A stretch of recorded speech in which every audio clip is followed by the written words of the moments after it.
అందరికీ నమస్కారం అండి.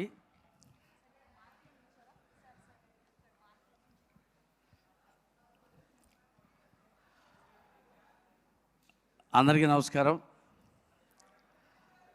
నేను దాదాపు శ్రీను వైట్ల గారి ప్రతి సినిమా చేశాను. అది నా అదృష్టంగా భావిస్తాను. ఎందుకనంటే మన దగ్గర నవరసాలు ఉంటాయి, అందులో నీరసం తప్ప మిగతా అన్ని రసాలు మేళవింపజేసే సినిమాని తీస్తాడు ఆయన. అంచేత ఆయన ఎప్పుడు సక్సెస్ఫుల్గా ఉంటాడు. అలాగే గోపీచంద్ గారు ఫస్ట్ సినిమా నుంచి నేను చేస్తూ ఉన్నాను. గోపీచంద్లో ఆయన దగ్గర ఉన్నటువంటి హీరో దగ్గర ఉన్నటువంటిది ఏంటంటే యాక్ట్ చేయడు, బిహేవ్ చేస్తాడు. ఒక సీన్ కానీ, ప్యాథస్ సీన్ కానీ, సీరియస్ సీన్ కానీ, ఏ సీన్ అన్నా సరే బిహేవ్ చేస్తాడు.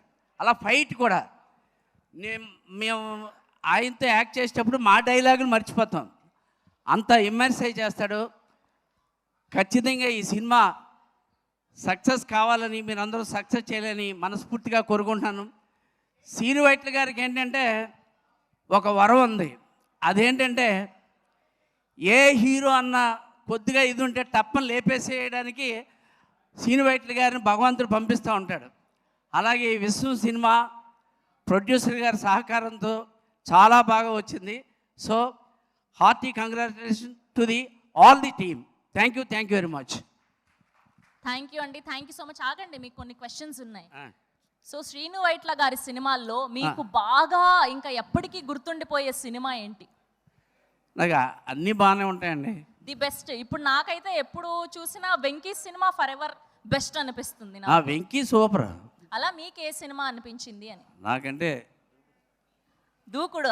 ఎందుకు మైక్ నుంచి చెప్తారు? మైక్లో చెప్పొచ్చు కదా. దూకుడు ఎందుకంటే ఆ సినిమా నుంచి ప్రతి సినిమాకి డైరెక్టర్గా దూకుతూ ఉంటాడు ఆయన. అంత సూపర్గా ఉంటుంది, అంటే న్యాచురల్గా ఉంటుంది. ఒకవేళ మేము ఒక నాటకాల నుంచి వచ్చేవాడు, మేము నాటకీయత ఎక్కడన్నా కనపడిందంటే పోనీ అది కాదు అనండు సీరియస్గా గౌతరాజ్ గారు ఇది చెప్పండి, ఎలా చెప్పండి అని చెప్తాడు అంతే. సో ఆయన అంటే ఆల్మోస్ట్ అన్ని సినిమాలు నేను చేశాను. అది నా అదృష్టం, పూర్వజన్మ సుకృతం. Is a great director. ఏదో ముఖస్థుతి కోసం చెప్పడం కాదు, ఎన్ని సినిమాలు చూడండి, అన్ని సినిమాలు అంతే. ఫర్ ఎగ్జాంపుల్ ఒక సినిమాలో అయితే నేను స్కాన్ ద బ్యాన్స్ అంటాను. ఇది ప్రపంచ లెవెల్లో అయిపోయింది, అది స్కాన్ ద బ్యాన్స్ అంటూ ఉంటాను. అలాగా గోపీచంద్ గారి గురించి కూడా చెప్పవలసింది ఏంటంటే అందరి హీరోలతో చేశాను నేను. కానీ ఆయన